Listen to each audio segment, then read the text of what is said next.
오늘의 성경 말씀은 사무엘상 10장 17절에서 27절 말씀입니다. 사무엘이 백성을 미스바로 불러 여호와 앞에 모으고 이스라엘 자손에게 이르되 이스라엘 하나님 여호와께서 이같이 말씀하시기를 내가 이스라엘을 애굽에서 인도하여 내고 너희를 애굽인의 손과 너희를 압제하는 모든 나라의 손에서 건져내었느니라 하셨거늘 너희는 너희를 모든 재난과 고통 중에서 친히 구원하여 내신 너희의 하나님을 오늘 버리고 이르기를 우리 위에 왕을 세우라 하는도다. 그런즉 이제 너희의 지파대로 1000명씩 여호와 앞에 나오라 하고 사무엘이 이에 이스라엘 모든 지파를 가까이 오게 하였더니 베냐민 지파가 뽑혔고 베냐민 지파를 그들의 가족별로 가까이 오게 하였더니 마드리의 가족이 뽑혔고 그 중에서 기스의 아들 사울이 뽑혔으나 그를 찾아도 찾지 못한지라. 그러므로 그들이 또 여호와께 묻되 그 사람이 여기 왔나이까 여호와께서 대답하시되 그가 짐 보따리들 사이에 숨었느니라 하셨더라. 그들이 달려가서 거기서 그를 데려오매 그가 백성 중에 서니 다른 사람보다 어깨 위만큼 컸더라. 사무엘이 모든 백성에게 이르되 너희는 여호와께서 택하신 자를 보느냐 모든 백성 중에 짝하리가 없느니라 하니 모든 백성이 왕의 만세를 외쳐 부르니라. 사무엘이 나라의 제도를 백성에게 말하고 책에 기록하여 여호와 앞에 두고 모든 백성을 각기 집으로 보내매 사울도 기브와 자기 집으로 갈 때에 마음이 하나님께 감동된 유력한 자들과 함께 갔느니라. 어떤 불량배는 이르되 이 사람이 어떻게 우리를 구원하겠느냐 하고 멸시하며 예물을 바치지 아니하였으나 그는 잠잠하였더라. 아멘. 아멘. 하나님이 우주 만물을 창조하시고 모든 피조물들을 다 모았습니다. 에덴 동산에. 그래서 일주일이 지난 다음에 내가 창조한 이 땅에서의 삶이 어떠냐 하고 물었는데 다들 만족한다고 이야기를 했습니다. 그런데 그 중에 새가 저 할 말이 있어요. 참새가 그랬겠지 보나마나. 참새는 왜 참새인지 아세요? 참말을 하니까 참새예요.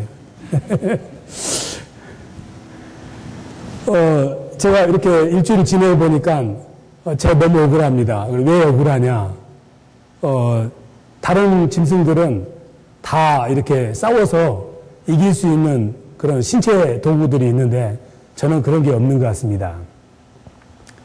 뱀은 발도 없고 손도 없지만은 독이 있어가지고 자기를 공격하는 동물을 퇴치하는 재주가 있고 사자는 아주 강력한 이빨하고 발, 손이 있어서 어떤 대적도 물리치는 힘이 있고 얼룩말을 보니까 잘 뛰기도 하지만 그 발굽이 있어가지고 자기를 성가시게 하는 짐승들을 발굽으로 차서 이렇게 자기를 보호하는데 저는 이게 뭡니까? 저는 뭐 어떻게 승리할 수 있는 아무런 도구가 없습니다. 그러니까는 하나님이 알았다. 그래서 참새 앞발 2개 이리 내봐. 그래서 참새에게 새에게 앞발 2개를 내라고 해서 그 새 앞발 2개를 날개로 만들어줬어요. 이제 됐지? 그러니까 참새 됐습니다. 그리고 다시 일주일 뒤가 됐는데 새가 또 하나님을 찾아온 거야. 하나님, 이거 너무 불편해 못 살겠습니다. 왜 불편하냐? 그랬더니 이게 말이죠. 날개가 이 어깨 위에 있으니까 빨리 달리려도 달릴 수가 없죠.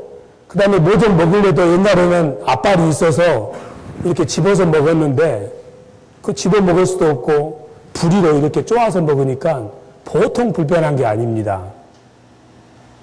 왜 새가 입이 부리가 나온 줄 아세요? 이때부터 불평불만을 많이 하니까 입이 나온 거예요. 하나님이 한심해가지고 이 참새야, 참말하는 참새야. 내가 너에게 날개를 준 것은 날개를 몸에다가 지고 다니라고 준 게 아니라 하늘을 나라고 준 것이다. 이 멍청아. 이렇게 말했다고 그래요. 예수 믿는 우리들도 하나님께서 다 날개를 하나씩 달아주었는데 어떤 사람은 그 날개를 받은 거에 감사해서 하늘을 나는 사람이 있는가 하면은 그 날개를 말이지 무겁다 하면서 어깨에다가 걸머지고 내 무거운 짐을 건디가 못해 쓰러질 때 쓰러질 듯 말 듯 사는 사람도 있다 이 말이에요. 하나님께서 우리를 부르시고 우리 각 사람에게 소명을 주었는데 그 소명을 어떤 사람은 날개로 사용해서 높은 하늘을 나는 독수리와 같은 삶을 사는 사람이 있는가 하면은 그 날개를 한 번도 써보지 못하고 무거운 날개를 왜 주셨나? 닭처럼, 타조처럼 사는 사람도 많이 있습니다. 오늘 성경에 나오는 사울이라는 사람도 하나님이 날개를 달아줬어요. 이스라엘의 왕이 될 수 있도록 큰 날개를 달아줬는데 그 날개가 잠옷 부담스럽고 두렵고 감당기 힘들다는 생각이 들어서 여기 나오듯이 진보다리 뒤로 숨었습니다. 사무엘이 어느 날 이스라엘 백성들이 왕을 원하니까 이제 왕을 하나님에게 구해서 잘 알다시피 사울이 이제 왕으로 선택이 됐습니다. 그래서 사무엘이 자기 권위로다가 자, 사람들이 모인 데서 오늘부터는 사울이 이 나라의 왕이다 선포하면은 거기에 대해서 이의를 달 사람이 아무도 없습니다. 워낙에 신망이 있고 신앙격이 좋은 사람이기 때문에. 그런데 사무엘은 그런 방법을 취하지 아니하고 이스라엘 백성을 다 미스바로 모읍니다. 미스바에 모으라니까는 다 와요. 800m나 되는 데를 2, 3일씩 걸어서 다 진보다리 하나 먹을 것, 옷까지 가지고 미스바에 모였습니다. 그 모인 이유가 지난번에 모여서 수지 맞았거든요. 하나님의 임재를 체험했거든요.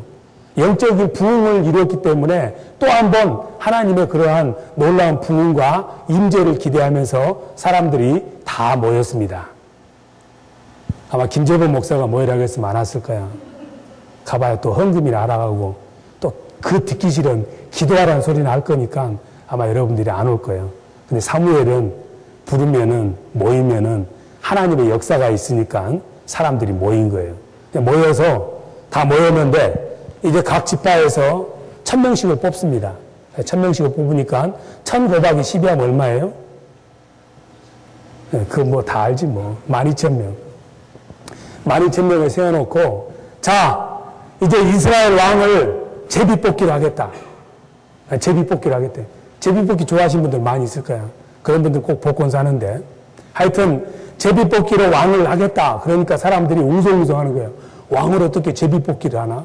그런데 구약에서는 공정하고 사람이 컨트롤할 수 없는 하나님의 뜻을 묻는 최고의 방법이 제비뽑기였어요. 그런데 가만히 생각해 보세요. 이미 사무엘은 사울에게 불러다가 왕이라고 말을 했고 애언을 해줬고 기름 부어서 너는 이스라엘의 초대 왕이라고 이미 지명해 놓고 나서 또 제비뽑기를 하는 거예요. 그런데 제비뽑기는 사무엘의 마음대로 되지를 않아요. 만일에 하나라도 제비뽑기를 했는데 사울이 되는 것이 아니라 김재범이가 왕 되면은 꽝 되는 거야. 사울처럼 저는 키도 안 크고 잘생기지도 않았기 때문에. 그런 리스크를 감당하면서도 굳이 사무엘이 왜 제비뽑기를 했을까? 이미 자기가 지명하고 하나님의 감독으로 사울은 기름 부음을 받았고 디프런트 퍼슨이 됐어요. 성령으로 충만해가지고 애언도 하고 하나님의 능력, 음성을 듣는 그런 사람으로 바뀌었는데도 굳이 제비뽑기를 하는 거예요. 어쩌면은 제비뽑기 12,000명 가운데서 누가 뽑힐지 모릅니다. 잘못하면 자기 체면이 구겨질 수도 있어요. 왜냐하면 자기 측근들은 이미 사울이 왕이 된다고 애언을 했기 때문에 그게 안 맞으면은 영적인 권위가 무너지는 거 아니겠어요? 그런데도 굳이 제비뽑기를 합니다. 사무엘은 제비뽑기를 하면서 이 제비뽑기가 사람이 하는 것이 아니고 그 결과는 하나님이 책임질 거라는 것을 확실히 믿었던 거예요. 이 간단한 믿음이 아닙니다.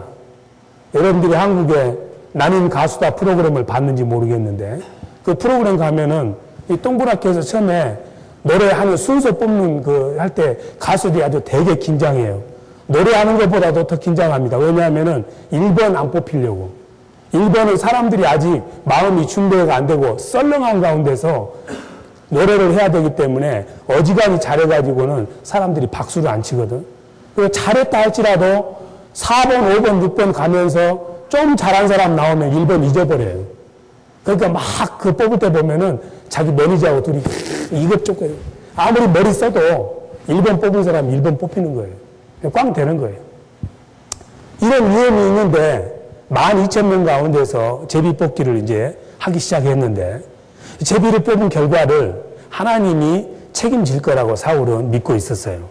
사람이 뽑지만은 하나님이 계획한 대로 사울이 뽑힐 것이라는 것을 0.001%도 의심하지 않는 믿음을 가지고 있었어요. 잠언에 있는 이 말씀을 믿은 것입니다. 같이 한번 읽어보십니다. 제비는 사람이 뽑으나 모든 일을 작정하기는 여호와께 있느니라. 예. 오늘 여러분들이 여기 나온 것 같지만 여기 나오도록 하신 분이 누구라고요? 하나님이셔. 잠언 16장 9절에 사람이 자기 길을 걸어가지만은 그 길을 발걸음을 인도하도록 하신 분은 하나님이라고 말씀하십니다.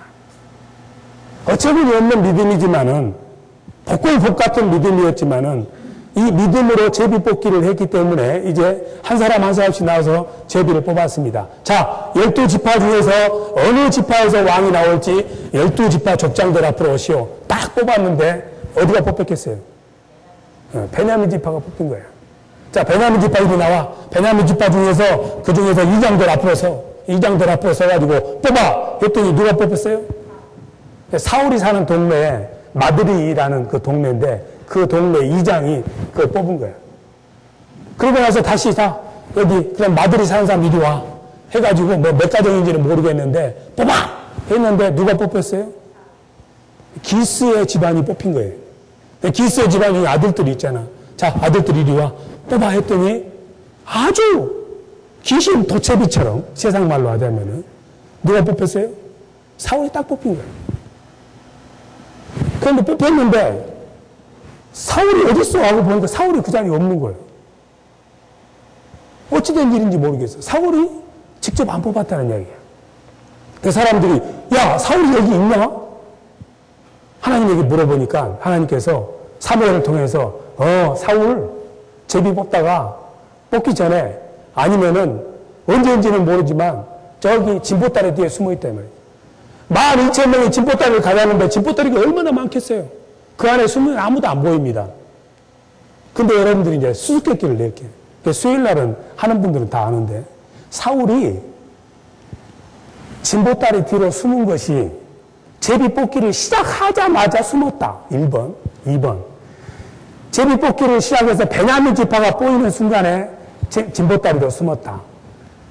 마드리 가족이 뽑힐 때 그때 진보다리로 숨었다. 기스 가족이 뽑힐 때 진보다리 뒤로 숨었다. 자기 이름이 뽑힐 때 솔당같이 진보다리 뒤로 숨었다. 어떤 것일 것 같아요? 1번. 맨 처음에 제비 뽑기 한다고 말할 때부터 진보다리 뒤로 숨었다. 그 이유는? 자기는 이미 알고 있었으니까. 아, 자기가 뽑힐 거라고. 다른 분은? 베냐민 지파가 뽑혔을 때 저쪽으로 도망갔을 거다. 손 들어보세요. 하긴 생각을 안 하고 사니까. 교회 와서 지금 그한테 복잡해 죽겠는데 마음 더 편하게 왔더니 또 수수께끼 떠가지고 헷갈리게 만드니까 손도 들기 싫고 생각도 하기 싫지. 다 알아요. 성경이라는 게 원래 그래. 자목에 만드는 거예요. 그러니까 믿을 때 덮어놓고 믿고 싶지. 골치 아프니까. 하여튼 언제 살며시 진보다리 쪽으로 갔는지는 모르는데 마지막 자기 이름이 뽑힐 때는 그 자리에 없었어요. 간단히 생각하자면은 내가 그 자리에 없으니까 찾다가 없으면 어쩔 것 같아요? 야, 어차피 걔 없잖아. 다시 뽑자 해가지고 다른 사람을 뽑아줬으면 좋겠다 하는 그런 싹통 바가지 없는 생각을 했을 수도 있고 아니면 100% 확신해서 죽었다 깨어나도 내가 뽑힐 거니까 아예 숨어버리자. 처음부터 숨었을 수도 있고 아니면은 끝까지 지켜보고 있다가 갑자기 정말로 자기 이름이 딱 뽑히니까는 충격을 먹은 거야. 전기 충격을 먹어서 순간적으로 생쥐처럼 도망가가지고 그 뒤로 숨을 수도 있어요. 어떤 것인지는 모르지만은 하여튼 언제 숨었는지 여러분들이 하나님에게 기도하셔서 오늘 오후에 저에게 전해해 주세요. 왜 자기가 왕이 될 것이라는 것을 알았고 사울이 기름 부었고 하나님이 성령의 감동을 줘서 사람들이 사울을 볼 때 디퍼런트 퍼슨이 됐어요. 완전히 새로운 사람이 됐어. 애언도 하고 방언도 하고 뭐 별의별 걸 다 하는 거예요. 자기가 알아요. 왕으로 지명됐다는 것을. 그런데도 왜 그 자리에 서 있지 않고 진보다리 뒤로 살짝이 숨었냐 이 말이에요. 두 번째 질문이야. 생각하기 싫죠? 왜 사울이 자기가 될 것 같은 예감을 가지고 있었고 확신이 80%인지 70%인지는 모르지만은 그 자리를 살짝 피해서 진보다리 뒤로 숨었을까요? 두려움과 떨림. 왜 두렵고 떨렸어요?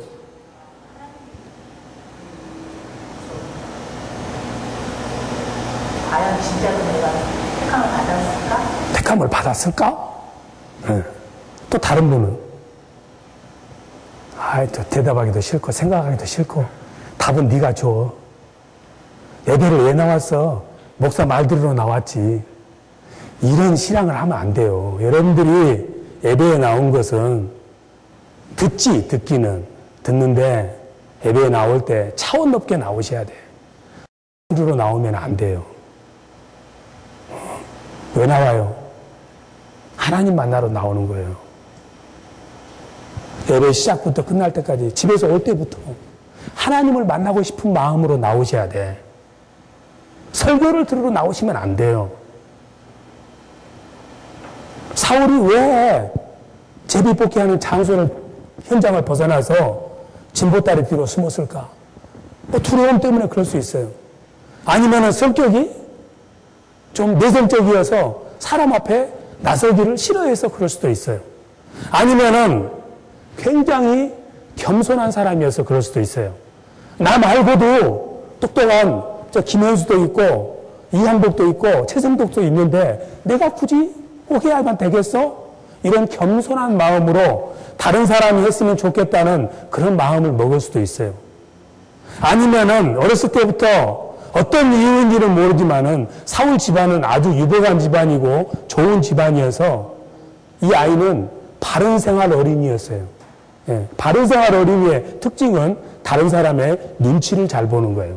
사람들이 나를 어떻게 생각하는가를 굉장히 신경 쓰는 사람이야. 그 말은 다시 말해서 self-esteem이 낮은 사람이야. 사람 앞에 나서기를 싫어하는 거예요. 자기를 과소평가하는 사람이었어. 나 같은 사람이 어떻게 왕이 될 수 있다는 말이야? 여러분들이 이런 사울을 볼 때 어떤 생각이 드세요? 사울이 겸손한 사람 같아요? 내성적인 사람인 것 같아요? 아니면은 쓸만한 사람인 것 같아요? 겸손한 사람이다. 손 들어보세요. 그 다음에 쓸만한 사람이다. 형편없는 인간이다. 잘 모르겠다. 손 들기 싫다. 손 들어보세요. 하여튼 진행이 안 돼. 진행이. 사울은 생각해보면은 여러 가지 생각이 들지만은 자기 자신을 바라봤을 때 막상 왕으로 뽑히고 나니까 그 전까지는 할 것 같았는데 너무 겁이 나는 거예요. 와, 나 같은 사람이 자기를 너무 잘 알거든. 어떻게, 나 못해. 마치 여호수아하고 똑같아. 여호수아도 모세의 그 다시 쓰면서 하나님이 하신 일을 얼마나 많이 봤습니까? 강하게 담대한 용사였지만 마지막 모세가 죽고 나서 모세가 내가 후계자가 될 거라니까 막상 이스라엘의 12지파의 지도자가 되고 나니까는 못하겠다는 두려움이 온 마음에 밀려온 거예요. 하나님 말씀하시는 거예요. 여호수아서 6장 1장 6절 7절에 너는 마음을 강하고 담대하게 가져라.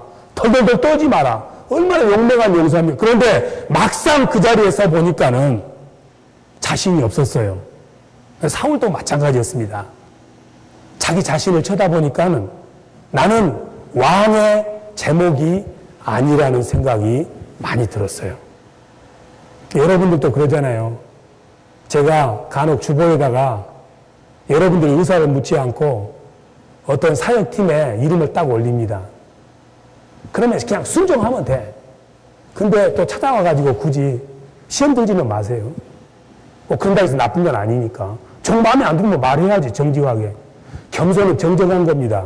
정직하지 않으면 겸손 못해요. 근데 그것을 받고 나서 나를 보면은 나는 그런 일 못할 것 같다고 해서 자꾸 그걸 회피하면은 사람들은 보면은 겸손하다고 그러지. 그런데 그것은 공자가 말하는 겸손이에요. 세상에서 말하는 겸손은 사람이 야들야들하고 무슨 이야기를 하면은 아이고 저 같은 사람이 뭐 무슨 일을 잘해가지고 칭찬하면은 아이고 뭐 그까짓 칭찬하시니까 굉장히 교만한 사람들이야. 뭐 그까짓 칭찬합니다. 그 말은 뭐냐면 나는 그보다 더 잘할 수 있다는 말이거든.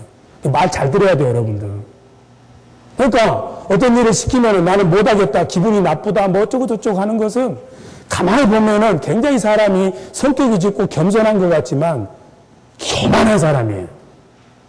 하나님이 보시는 교만은 무엇이 교만이냐 하면은 내가 부족하고 잘못하고 형편없는 인간이고 약하고 남들이 알아주지 않는 사람이라는 것은 아는 것은 공자만 믿어도 알아. 그것이 겸손이 아니야. 그것을 알았으면은 내 힘으로 못 살구나. 누군가의 도움이 필요하구나. 그분에게 가야지. 이 마음을 먹는 것이 겸손이에요. 내 힘으로 살 수 있다. 나는 할 수 없다. 주저앉거나 내 힘으로 할 수 있다고 자신감이 넘친 것은 겸손이 아니야. 나는 못하지만은 못하니까 주님이 필요해서 주님 앞에 나옵니다. 이렇게 하는 사람을 하나님은 겸손하다고 그러는 거예요. 진보다리 풀에 숨어서 나는 못해요 하고 숨는 사람이 겸손한 사람이 아니고 뽑히면은 내가 왜 뽑혔는지는 모르지만은 나 말고도 똑똑한 사람이 많고 내가 가장 별 볼일이 없고 사울이 처음에 자기를 왕으로 뽑으니까 사무엘상 9장 21절에서 이스라엘 모든 지파 중에서 가장 미약한 베냐민 지파 사람이고 베냐민 지파 사람들 중에서도 가장 별 볼일 없는 기스 집안에 나는 사람입니다. 이런 말을 하는 것까지는 좋지만은 세상은 그렇게 말하면은 겸손하다고 딱지 붙습니다. 근데 하나님이 볼 때는 아니다. 자, 그러면 너는 어떻게 할 거야? 그 별볼 이름 묻면 어떻게 할 거야? 내 힘으로 뭐라니까 내게 와라 이 말이지. 주님 도와주세요 하고 나오는 사람을 하나님은 겸손하다고 그래. 제가 이거 못할 것 같아요. 그렇지만 주님이 나에게 시켰다면은 주님이 나를 도와주시면은 나는 못할 것 같지만은 주님이 도와주시면은 할 줄로 믿고 나는 그 일을 하겠습니다 하고 나가는 것이 겸손이에요. 그게 하박국서 2장 4절의 마음. 겸손한 사람은 정직하고 정직한 사람은 하나님에게 순종하는 거예요. 겸손이 믿음이 없는 사람은 진짜 겸손이 없습니다. 겸손이 있는 사람은 하나님 말씀에 순종하게 되어 있어.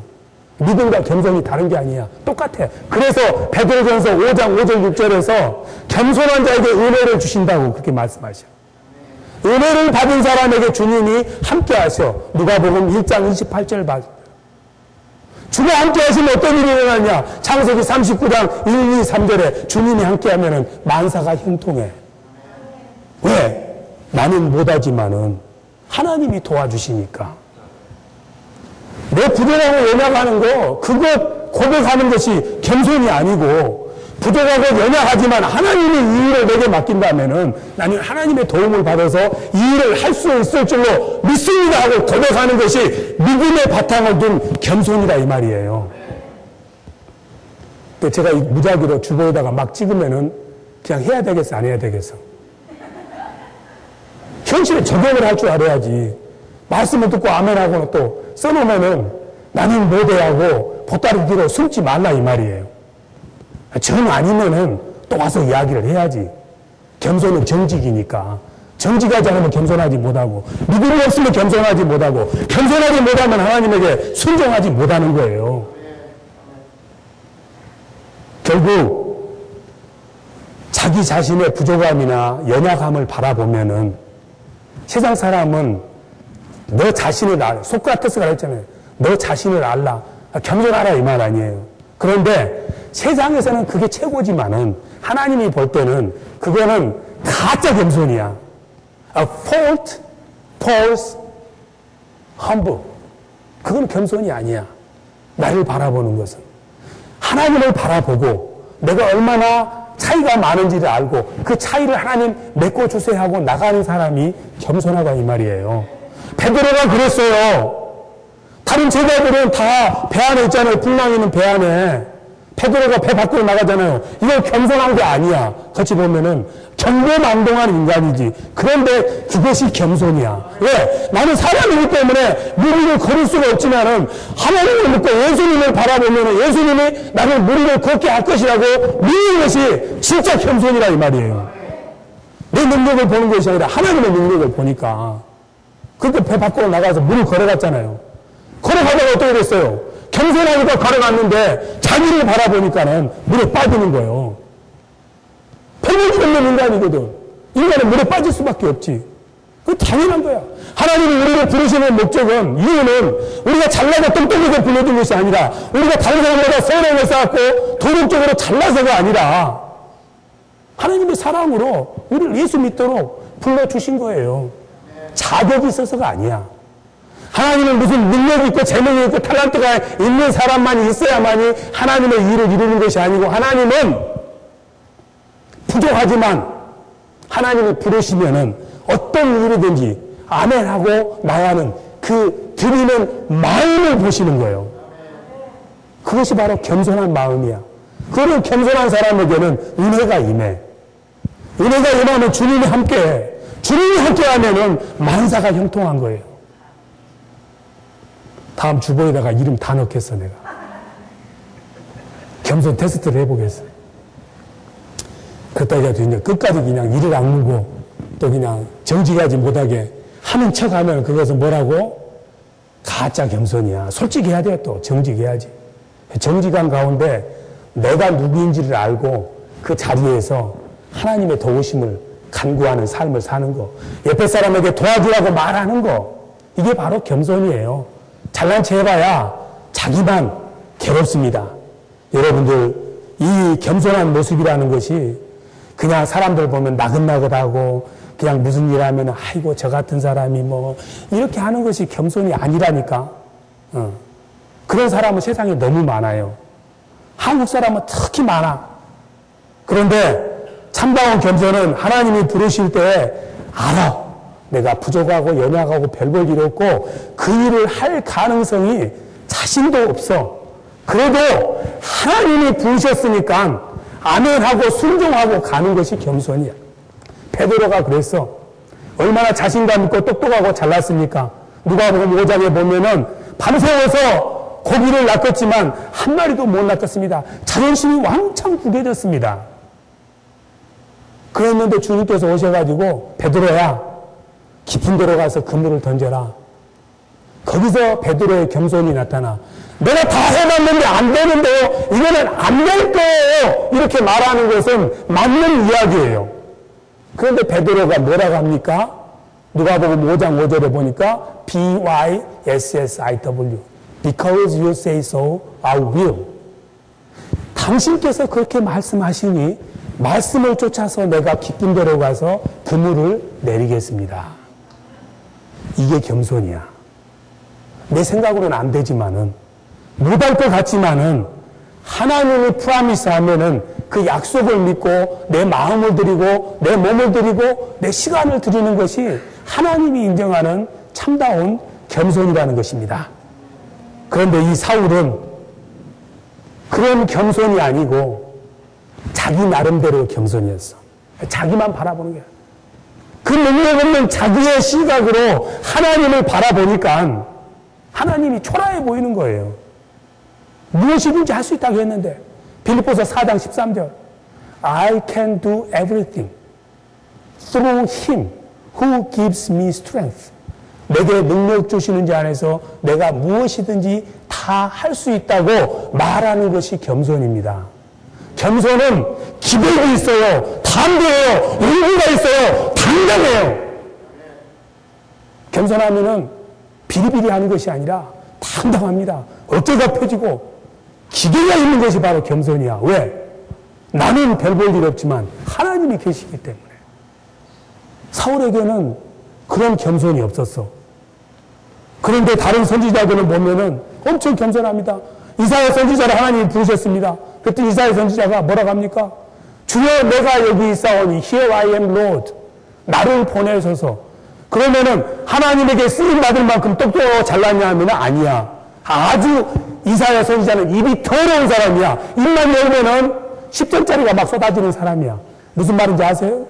막 10전짜리가 막 따다다다다다 쏟아지는 아주 더러운 인간이야. 그런데도 하나님이 내가 너를 선지자는 뭘로 먹고 살아? 입으로 먹고 살잖아요.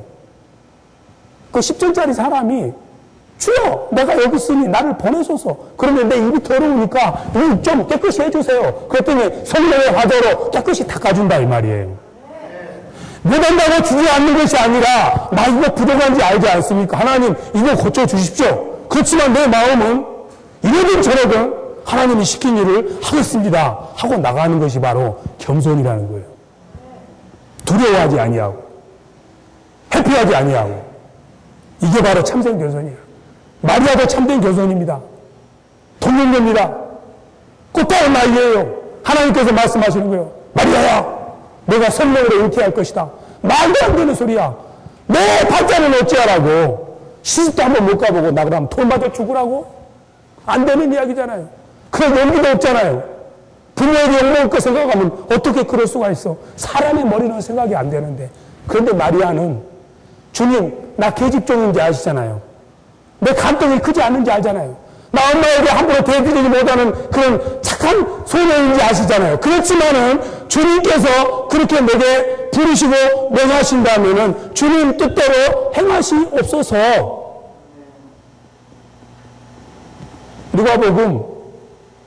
누가복음 밥, 누가복음 1장 28절에 38절에 그렇게 말하는 거예요.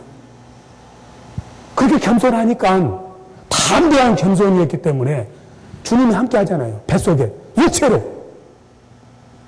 그런데 나중에 어떻게 최고의 믿음의 사람으로 천주교에서는 그분을 그냥 동상을 만들어서 그 아이도 절하잖아요.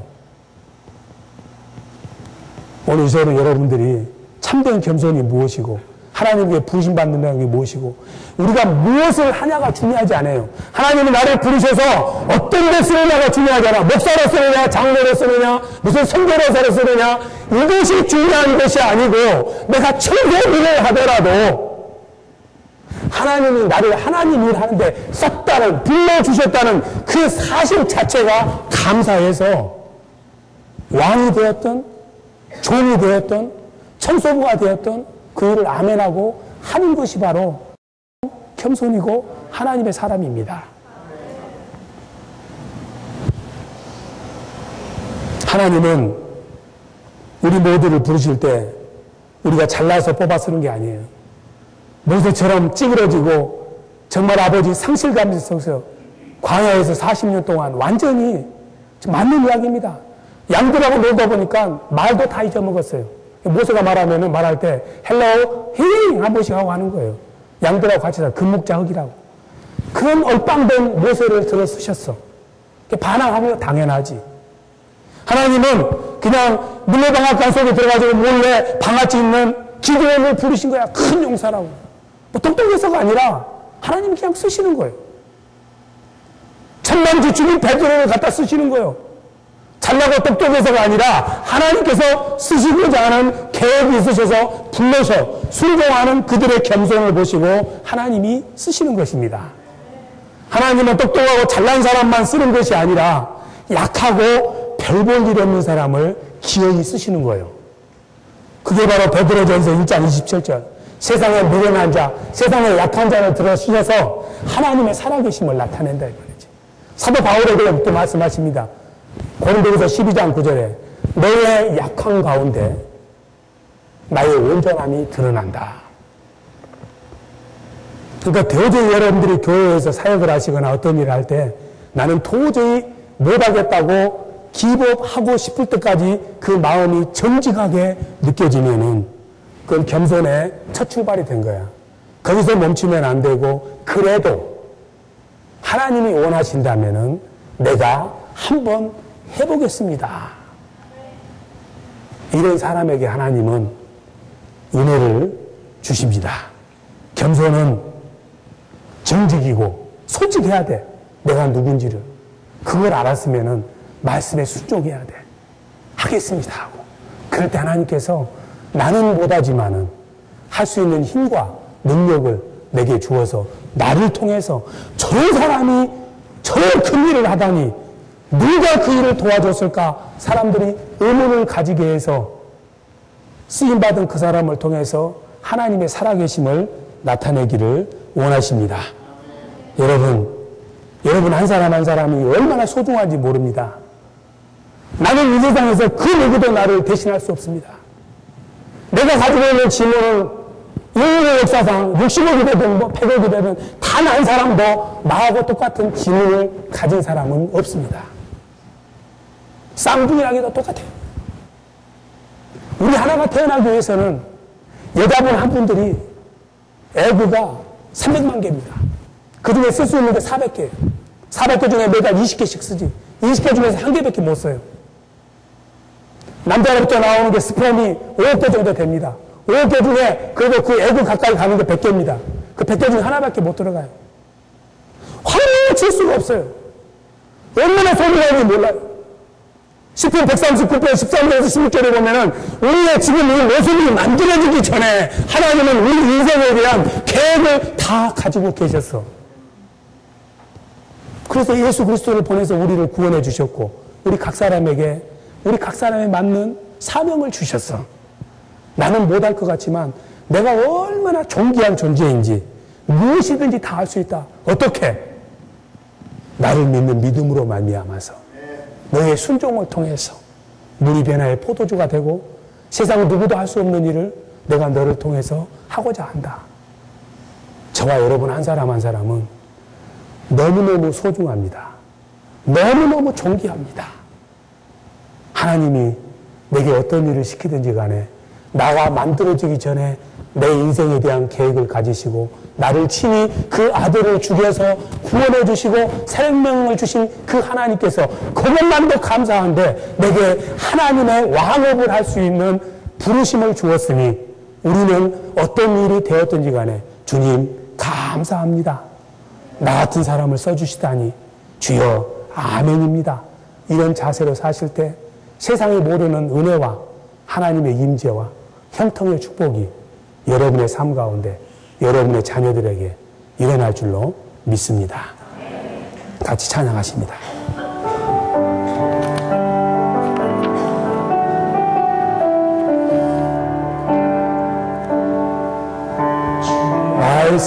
말씀하시며 내가 나가리다. 주님 뜻이 아니면 내가 멈춰서리라. 가고서는 것 주님 뜻에 있으며 오주님 나를 이끄소서. 주님 말씀하시며 내가 나가리다. 주님 뜻이 아니면 내가 멈춰서리다. 가고서는 것 주님 뜻에 있으니 오주님 나를 이끄소서. 다시 그곳에 나 있기 원합니다. 이끄시는 대로 순종하며 살리니 연약한 내 영혼 통하여 일하소서. 주님 나라와 그 뜻을 위하여. 손 드시고 손 좀 드세요. 손 드시고 이끄시는 대로 순종하며 살니 연약한 내 영혼 통하여 일하소서. 이끌소서. 주님 나라와 그 뜻을 위하여 오 주님